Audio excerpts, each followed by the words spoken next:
You know, I was going to preach today, and someone calls me in the morning. And they say, "Hey man, you know, I've gotten this text message. And I have a lot of people I minister to who are not in the church. So they come and tell me, Rob, yeah, this guy, I think my message on Tuesday really arrived at its destination." So what ended up happening, he talks to people to come tell me, "You know, Robert, if you don't stop, he'll talk about you. He'll destroy the little ministry you're doing." He had people text my mom. And I told my mom, "It's fine. This ministry stood in the gap when you lied to Daystar Television about your TV and about the transformers they gave. But you can't text my mother. Like I said, Kayanja men are fine. You can keep it with us. You can't send someone to my mom." I remember this day very clearly. And said we need to support them and help them. So if Pr.Seyonga came here, picked money. In most cases, it wasn't just 2 million. It was even more. Because they were going to take the church and the TV station. And my father said, nobody's taking churches. Nobody.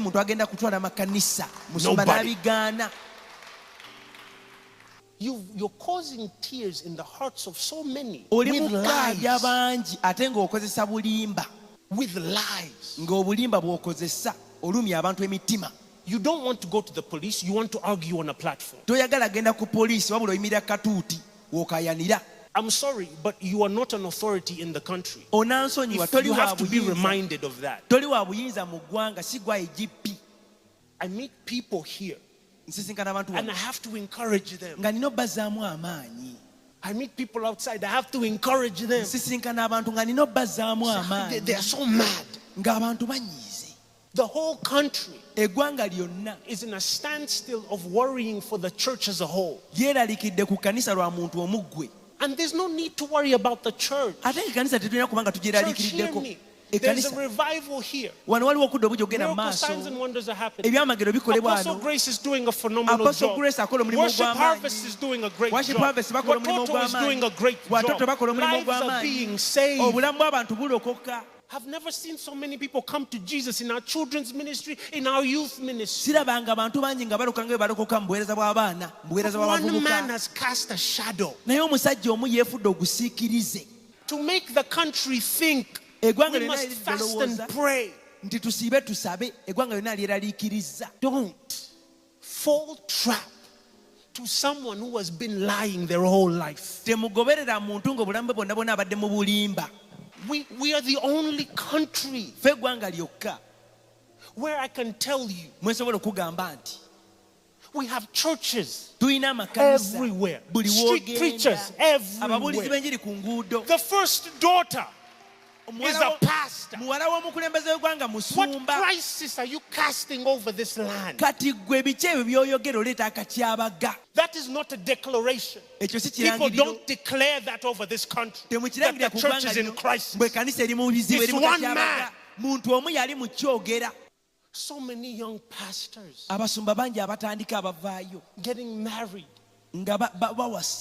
So many people getting married. Besides the church, a family is the biggest thing you can build for Christ.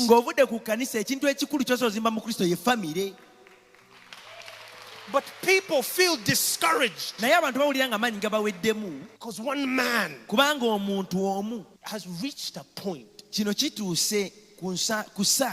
where I can't sit here and tell you what his problem is. Because we don't know. I've had private conversations with his son. Those are issues I will never air. I was with him at school, but I don't know what his issue is. It's not just us. There are other ministries which are being attacked daily by him. People call and ask, but what is the issue with that man? We left, leaving him.